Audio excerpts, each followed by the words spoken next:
Chocolate. चल तुझ्या मम्मीला बोलवलंय. तुझ्या मम्मीला काम आलं पण त्यांनी मला पाठवलंय. तुला माहिती ना ते दोघं एका कंपनीमध्ये आहेत म्हणून. असं कसं होऊ शकतं? असं कसं होऊ शकतं? मम्मी नाही तर पप्पा मला कोणतरी दररोज वेळ येतात. त्यांना ओव्हर टाईम आले म्हणून त्यांनी मला पाठवलंय. अहो पण मी तुमच्यासोबत कशी येऊ? पुन्हा मी तुमच्यासोबत आल्यावर माझी मम्मी मलाच रागवेल. कशी रागवल? तिला तर मला पाठवलंय.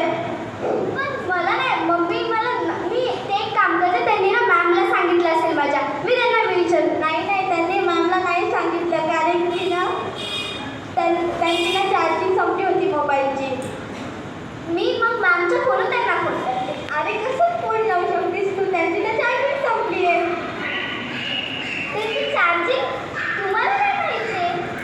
अरे मी त्यांचा ना जिगरी दोस्त आहे, त्याच्यामुळे मला त्यांनी सगळं सांगितलं होतं. पण मी तर तुम्हाला कधी पाहिलं नाही.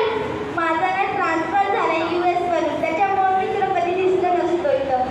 मी ना एकदा काम करते, मी स्कूलमध्ये जाते, मॅमच्या फोनून फोनच करते. नाही त्यांनी मला सांगितलंच नाही पहिली गोष्ट. पण तुम्ही माझ्या सासूचा हात का पकडताय? Don't touch my body.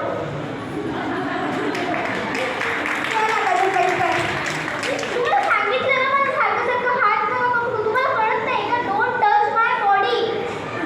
तू चल पटकन. ॲक्सिडेंट काय? ते तुझ्या मम्मीला नाही सांगायला सांगितलं. आवाज ही असेल म्हणजे तुम्ही सांगा. ते तुझ्या पप्पाचा ॲक्सिडेंट झाला. तू चल. काय? चल. सौम्या कुठे जातेस? अगं माझा पप्पा तुझ्या पप्पाचा ॲक्सिडेंट झालाय.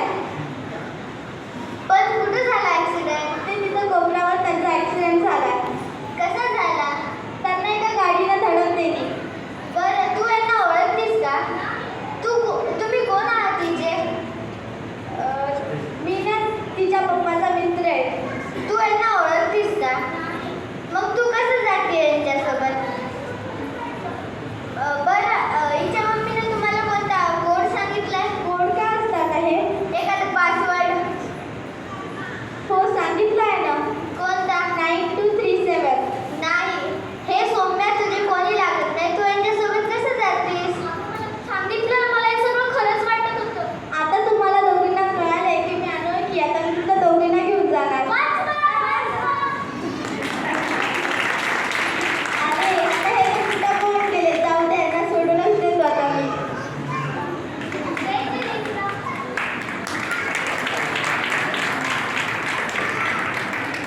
या नाटकातून त्यांनी अतिशय सुंदर असा संदेश दिलेला आहे.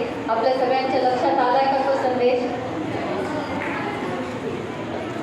अनोळखी माणसांसोबत कुणीही जायचं नाही. लहान मुलांसाठी विशेषतः हा संदेश होता. कुणी जर तुम्हाला म्हटलं की चला तुम्हाला घ्यायसाठी तुमच्या मम्मीनं किंवा पप्पानी आम्हाला पाठवलेलं आहे, चला मी तुम्हाला चॉकलेट देतो, बिस्किट देतो, तर असं कुणासोबतही आपण जायचं नाही. धन्यवाद. सौम्या, अजून देशना आणि विधी.